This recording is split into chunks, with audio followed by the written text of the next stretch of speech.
Muy temprano en este 2026, los gobiernos de Ecuador y de Colombia han estado enfrascados en una tensión política que luego derivó en la imposición mutua de aranceles, anunciados primero por el presidente Daniel Noboa el 21 de enero, acusando al gobierno de Gustavo Petro de falta de cooperación en materia de seguridad y de combate a grupos del crimen organizado. Pero eso no quedó ahí. Respondió Colombia, suspendiendo ventas de electricidad, anunció aranceles del 30%, primero a una lista de 20 productos ecuatorianos, y luego el presidente Noboa subió la tarifa de transporte del petróleo colombiano. Sume usted semanas de escalamiento de medidas arancelarias. Llegamos a hablar de aranceles de hasta el 100% ya entrados en el mes de abril.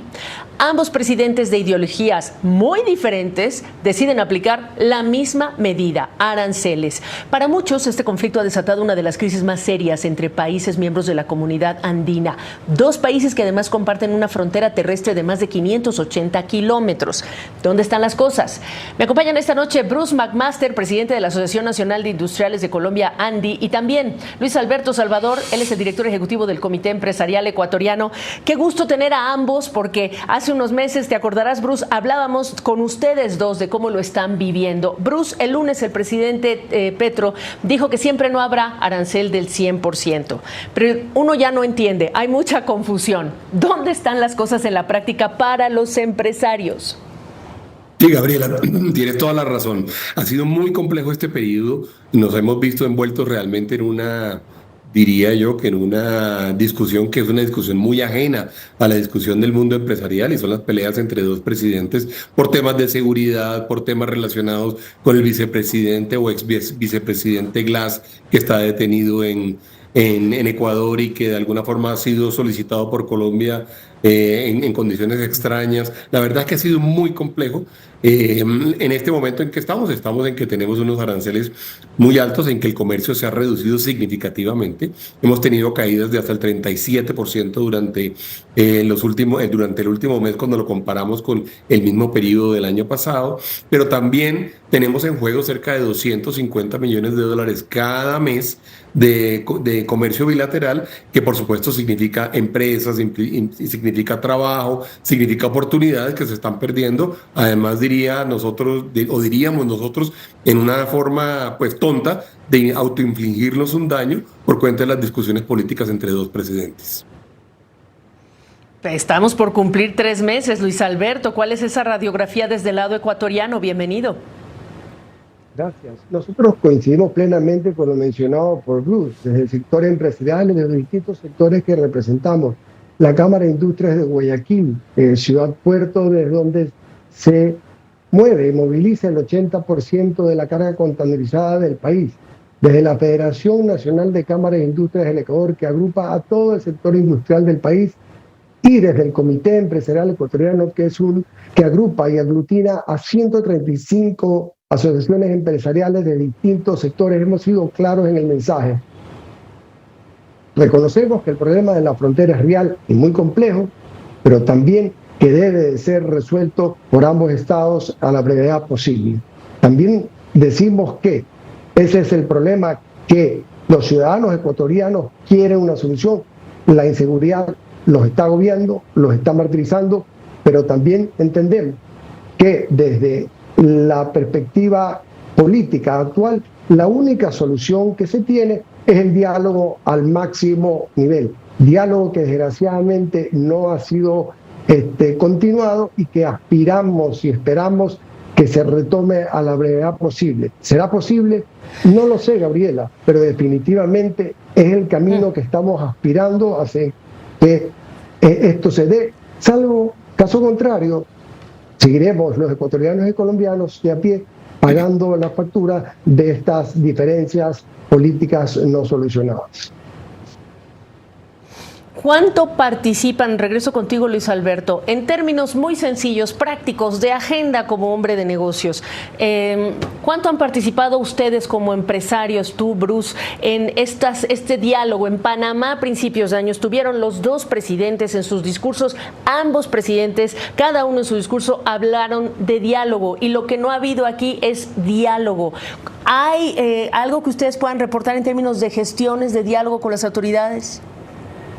Sin lugar a dudas, desde Ecuador hemos sido recibidos frecuentemente tanto por el Ministerio de la Producción como por la Cancillería del Ecuador, y hemos estado conversando de las complicaciones e implicaciones que estas medidas tienen. Pero a su vez, con Bruce en Panamá, ya que lo mencionas, nosotros nos reunimos con el presidente, con el secretario general de la Comunidad Andina de Naciones, acompañado de los empresarios de Bolívar, para expresarle nuestra preocupación enorme sobre la fragilidad que medidas de esta naturaleza tienen sobre el sistema comunitario, y pedirle, en esa ocasión lo hicimos, al secretario general que interceda de alguna manera para lograr que los gobernantes se sienten a conversar y encontremos las soluciones que tanto requerimos los ecuatorianos y colombianos, porque, insisto, somos los que estamos pagando las facturas de estas diferencias políticas y diplomáticas. Que Bruce, la primera solución requiere decir no más aranceles, imagino yo, porque hay otras soluciones que no competen al empresariado. ¿Qué ha pasado en términos de diálogo desde el otro lado en Colombia?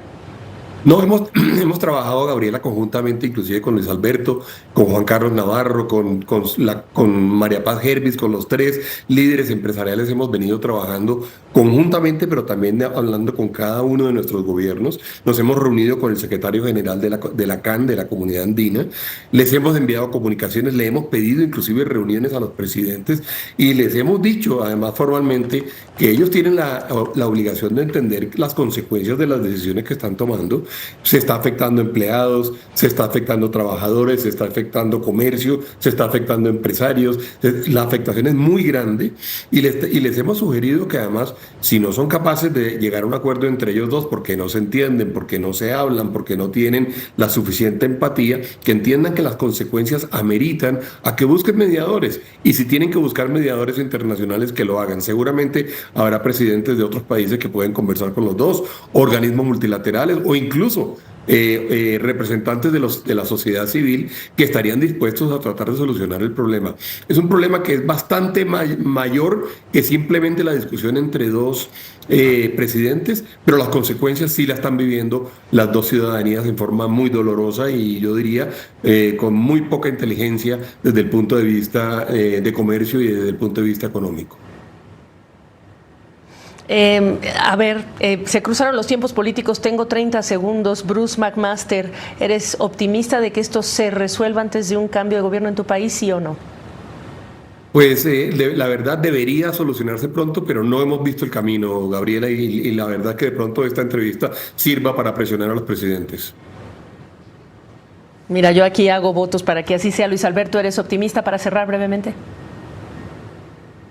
Muy poco, en realidad las diferencias políticas hoy día tienen muchas dificultades en encontrar espacios de acercamiento. Como decía Bruce, ha habido inclusive la iniciativa del presidente Lula para sentarse con ellos y poder interceder, pero esto se tiene que solucionar y la CAN también tiene que resolver esas demandas, porque esas resoluciones de la Comunidad Andina de Naciones tienen que ser aplicadas obligatoriamente en los países. Así que mecanismos hay, esperanzas nunca se pierden, pero son relativamente bajas.